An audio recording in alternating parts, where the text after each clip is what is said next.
They tell you monsters are creatures of the dark, that they hide in shadows and under beds. That is a comfort they give to children, a sweet lie to help them sleep. The truth is far more terrible. The most dangerous monsters do not hide. They sit across from you at the dinner table. They lead the prayer before the meal. They smile at the neighbors and call themselves family. They wear the face of someone you are supposed to trust. My name is Elias Thorne. I am 78 years old, and for more than 6 decades, a silence has lived inside me, a heavy, cold stone in my chest. I was born and have lived my whole life in the deep, rural heart of Georgia, where the summer heat presses down like a physical weight, and secrets are buried deeper than the oldest roots.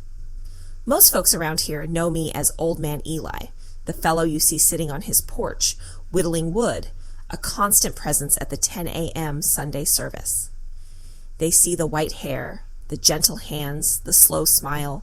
They cannot possibly imagine the boy I once was, or the absolute hell that was my childhood.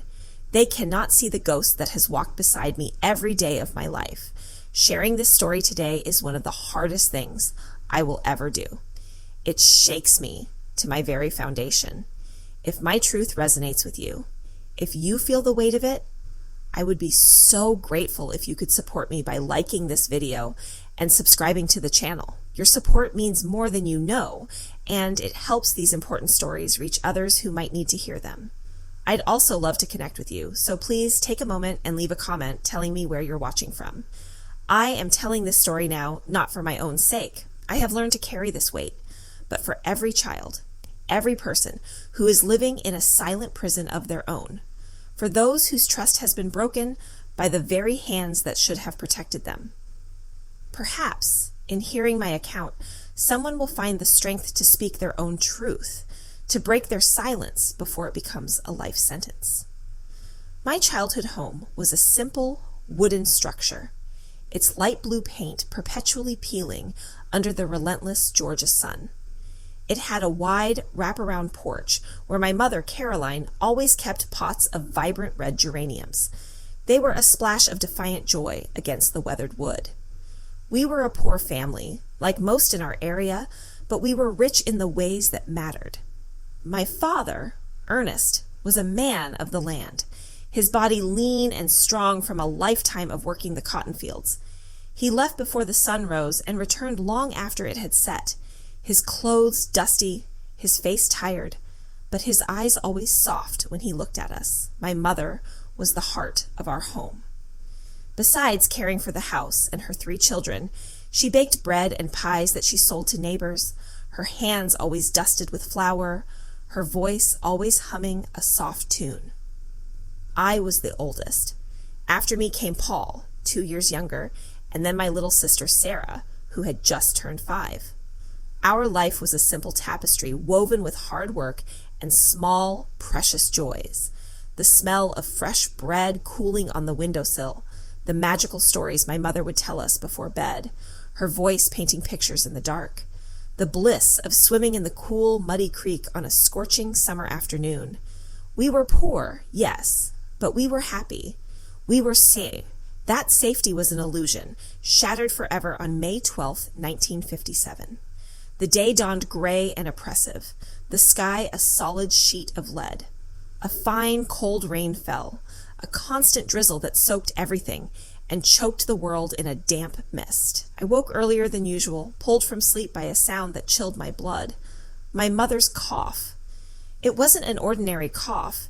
It was a deep, ragged, tearing sound, as if something inside her was breaking apart with every gasp. When I crept into my parents' room, the sight of her made my heart stutter. She was lying listlessly, her face flushed an unnatural red, her skin slick with sweat. But it was her lips that terrified me the most. They were tinged with a faint bluish color. I didn't know the word for it then, but I do now. Cyanosis. "Mama," I whispered, my voice small and frightened. "Are you okay?" She turned her head slowly on the pillow and tried to smile for me, but it was a weak, painful flicker. "Just a bad case of the flu, my darling Eli," she rasped. "It will pass soon." But it didn't pass. It worsened. Throughout the morning, her condition deteriorated at an alarming speed. Her fever raged, and her breathing became a desperate, wheezing struggle. My father, who would normally have been in the fields, had stayed home because of the impossible weather. When he saw her, his face, usually so calm and steady, hardened into a mask of pure fear. "I'm taking Caroline to the hospital in Fairview," he announced, his voice tight.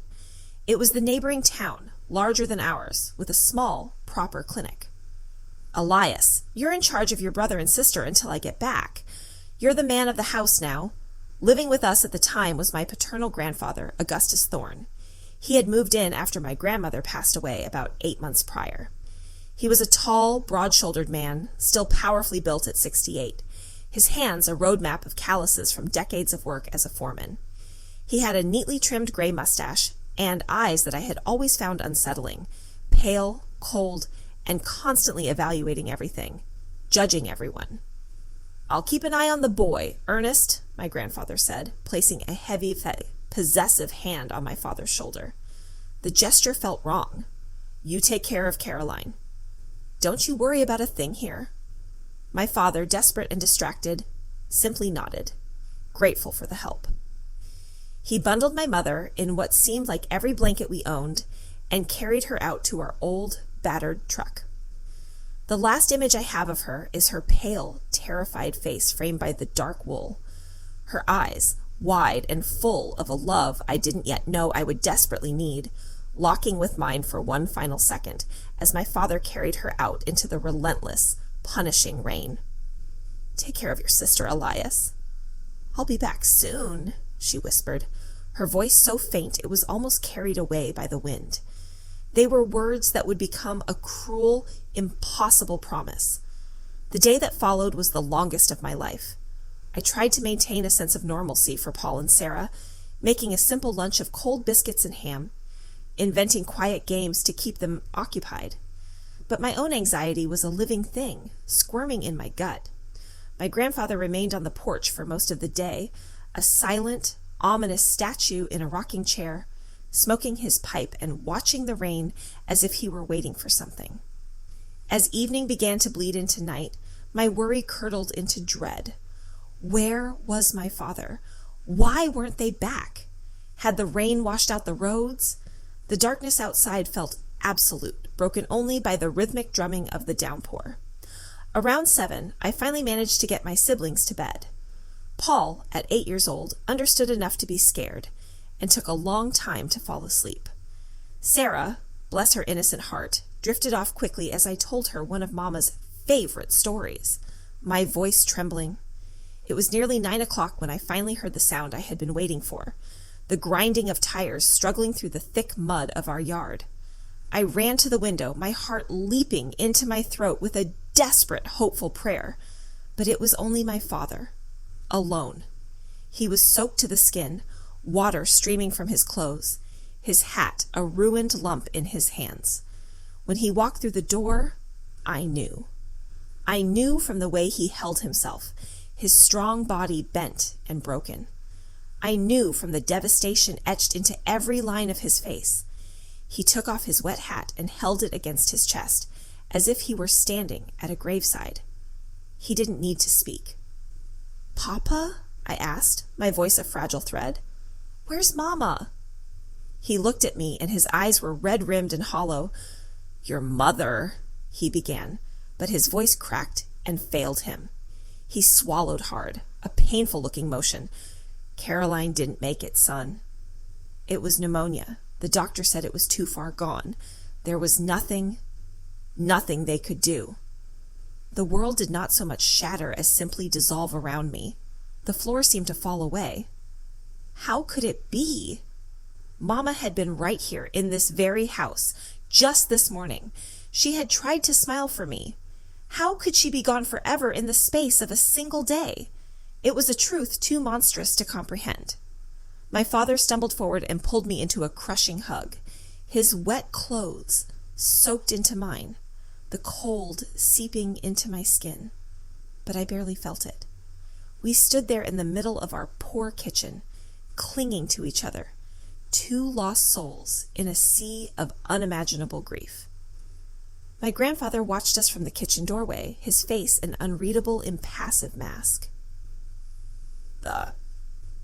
The arrangements for the wake are being made, my father finally said, his voice a raw scrape. Tomorrow morning, I'll bring her home. He held me at arm's length, his hands gripping my small shoulders. I need you to be strong, Elias. For Paul, for Sarah. I nodded, swallowing the hot, bitter tears that threatened to overwhelm me. I had always been the responsible one, the helper. Now that role was my cage. Go get some rest, son, my grandfather said, his voice cutting through the heavy air. He spoke to my father, but his cold eyes were on me. It's been a long day, and tomorrow will be harder. I'll help Elias with the children. My grandfather spun around, his face a mask of feigned innocence that quickly twisted into defiance. Or what, Ernest? You gonna hit your old man? Over this lying little... He never finished the word. My father crossed the kitchen in 2 strides. He didn't throw a wild punch. He simply placed his 2 strong, work-worn hands on my grandfather's chest and shoved him back with a force I didn't know he possessed. It wasn't a fight of anger. It was an act of removal. My grandfather stumbled back, his eyes wide with shock, and his heel caught on the uneven floorboard near the stove. His arms flailed, a comical, desperate dance for a moment, before the back of his head connected with the sharp iron corner of the stove with a sickening, final crack. The sound echoed in the sudden silence. He slid to the floor, a sack of old bones, and did not move. My father stood over him, his chest heaving, his fists still clenched. The only sound was the frantic ticking of the clock and the wild hammering of my own heart.